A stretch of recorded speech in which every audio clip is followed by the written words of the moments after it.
til onsdagsklubben. Vi skal have en af de her onsdagsperler, som er Reimer og Frihavn. Jeg har slet ikke tal på, hvor mange gange jeg har inviteret endnu en ny pige med til København. Og taget med til det elektriske hjørne og gjort mit bedste for at bilde hende, men nok mest mig selv ind, jeg er københavner. Bilder Spektro ind, at det er mit sted. Ja, jeg er, som regel. Hjemmevand tager metroen til Christianshavn. Det, der er anderledes ved onsdagsklubben, det er, at man får en overraskelse. Noget, som man ikke tænkte på eksisterede, som man ikke vidste eksisterede. Så kommer man, og så er der nærvær og en helt skøn, uventet vidunderlig oplevelse. Hver gang er det bare fedt.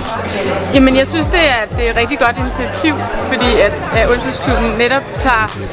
Ja, altså man bliver inviteret ud til nogle arrangementer, som man måske ikke lige selv vil komme på, eller vil vide eksisterede. Jeg har en saxofon til at spille mit baggrundstema, Round Midnight. Jeg er en forstadskat. Jeg er en skødehund. Jeg er en pæn dreng fra en pæn by. Jeg gik på en pæn skole. Så gik jeg på et pænt gymnasium, og jeg kom derfra med pæne karakterer og cyklede med lygter på min cykel. De var kommet, fordi de havde lyst, og det var super fedt. Der er mange, jeg aldrig har set før, som kom simpelthen, fordi de ved, at onsdagsklubben har nogle fede arrangementer. Og så kommer fast af mit indtryk. Det var super fedt, folk var vilde med det. Altså, det var en kanon oplevelse.